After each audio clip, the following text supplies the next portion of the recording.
নমস্কার বন্ধুরা, আমি মন করলেন তোমাদের স্বাগত জানাই আমার চ্যানেলের আরও একটা নতুন ভিডিওতে। তবে আজকের ভিডিওটা একটু অন্যরকম। আমাদের বাড়িতে জন্মাষ্টমীর পুজো উপলক্ষে এই ভিডিওটি সাধারণত করা আছে। দেখুন আমরা কিভাবে জন্মাষ্টমী পুজো উদযাপন করেছি।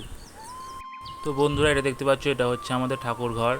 এখানে রাধাকৃষ্ণের মূর্তি আছে, এখানে সিংহাসন আছে, এখানে পুজোর জোগাড়জাত চলছে। এটা আমার বাবা সব রকম পুজোর জোগাড়জাত করেছে। দেখুন সব কিছু ফলমূল কাটা আছে। ওখানে একটু পরেই ঠাকুরকে অভিষেক করার জন্য সব রেডি করা হচ্ছে। একটু পরেই আমাদের রাধা এবং কৃষ্ণকে অভিষেক করা হবে। দেখতে পাচ্ছেন তারই জোগাড়জাত চলছে। তো বন্ধুরা, এবারে আমাদের অভিষেক পর্ব শুরু হয়ে গেছে। দেখতে পাচ্ছ আমার মা প্রথমে অভিষেক করে নিচ্ছে, তারপর এক এক করে আমি অভিষেক করতে যে আমার দিদি অভিষেক করছে। আর দেখুন আমার দিদির মেয়ে, আমার ভাগ্নি, মিষ্টি ভাগ্নি পুচকি শুধু ক্যামেরার সামনে চলে আসছে, এত দুরন্ত। তারপর এক এক করে সবাই অভিষেক করছে। এরপর আমি গেছি অভিষেক করতে। তো আমাদের আজকের অভিষেক করতে একটু দেরি হয়ে গিয়েছে অন্যান্য জন্মাষ্টমীর তুলনায়। এবারে জোগাড়জাত করতে, সব কিছু গুছিয়ে করতে একটু দেরি হয়ে গেছে। এবার আমার জামাইবাবু এক এক করে অভিষেক করে নিচ্ছে, দেখতে পাচ্ছ অভিষেক হয়ে যাচ্ছে।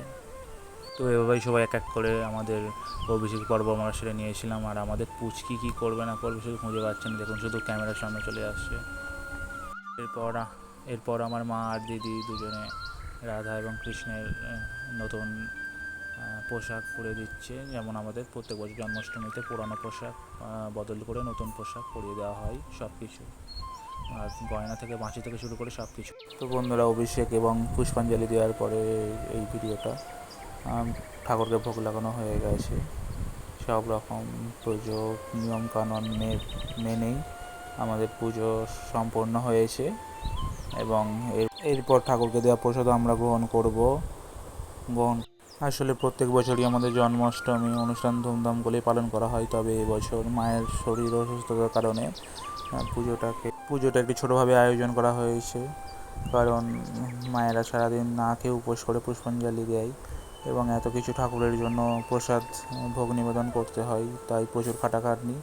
এই কথা ভেবেই এবছর কোনো লোকটোক কুটুম আত্মীয় স্বজনকে তেমনই নিমন্ত্রণ কিছু করা হয়নি। নিজের বাড়ির লোকেদের মধ্যে পুজো আমরা আয়োজন করা সম্পন্ন করতে পেরেছি। যেমন দেখতে পাচ্ছেন আমার দিদি যেমন মায়ের হাতে সাহায্য করে দিচ্ছে, তো এরকমভাবেই আমরা পুজো সম্পন্ন করতে। তো বন্ধুরা, আজকে জন্মাষ্টমীর আমাদের ভিডিওটা এই পর্যন্তই ছিল। কেমন লাগলো অবশ্যই জানিও বন্ধুরা, এবং সবাই ভালো থেকো। এবং ভিডিওটি ভালো লাগলে অবশ্যই চ্যানেলটিকে সাবস্ক্রাইব এবং ভিডিও থেকে একটি লাইক কমেন্ট করে দেবেন। তো বন্ধুরা, দেখা হচ্ছে পরের ভিডিওতে। টাটা।